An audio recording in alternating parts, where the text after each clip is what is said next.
Assalamualaikum warahmatullahi wabarakatuh. Kembali lagi dengan saya yang kali ini akan membahas tentang analisis strategi.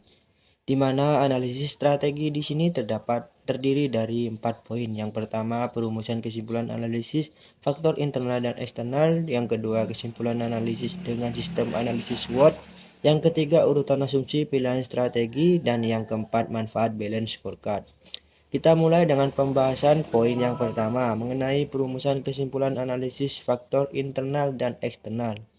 Kesimpulan dalam sebuah penelitian sangat dibutuhkan sebagai bentuk ringkasan mengenai hasil dari penelitian. Bagian ini menjadi bagian yang paling singkat dalam sebuah penelitian, akan tetapi bukan berarti menjadi bagian yang mudah untuk ditulis.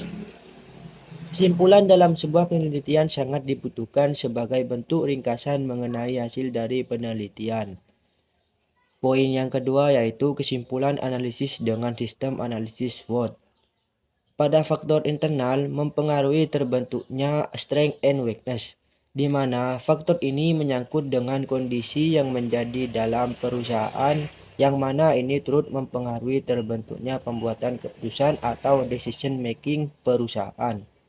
Pada faktor eksternal mempengaruhi terbentuknya opportunities and threats atau O dan T, di mana faktor ini menyangkut dengan kondisi-kondisi yang terjadi di luar perusahaan yang mempengaruhi dalam pembuatan keputusan perusahaan.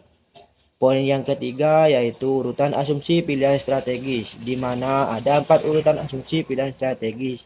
Tahap yang pertama, basic financial planning, yaitu perencanaan organisasi yang didasarkan pada jumlah anggaran atau kemampuan keuangan. Bisa juga secara umum disebut sebagai sistem manajemen berdasarkan budget.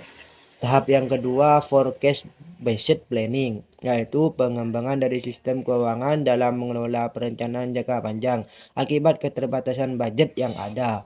Tahap yang ketiga, strategic planning, yaitu perencanaan yang mempertimbangkan kondisi persaingan di eksternal perusahaan. Artinya dalam tahap ini dirancang guna lebih unggul dalam persaingan. Tahap yang keempat yaitu strategic management, yang merupakan pengembangan dari strategic planning. Di sini lebih detail lagi dalam mempertimbangkan perencanaan strategi.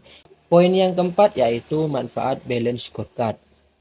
Manfaat balance scorecard secara signifikan meningkatkan kualitas desain, meningkatkan kualitas manajemen, kinerja karyawan.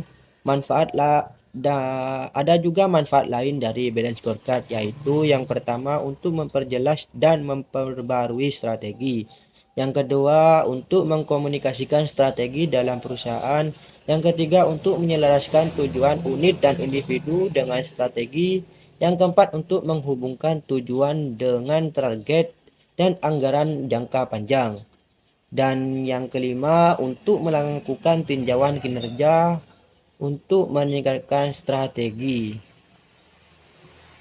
Mungkin cukup sekian penjelasan singkat dari saya pada hari ini mengenai analisis strategi. Wassalamualaikum warahmatullahi wabarakatuh.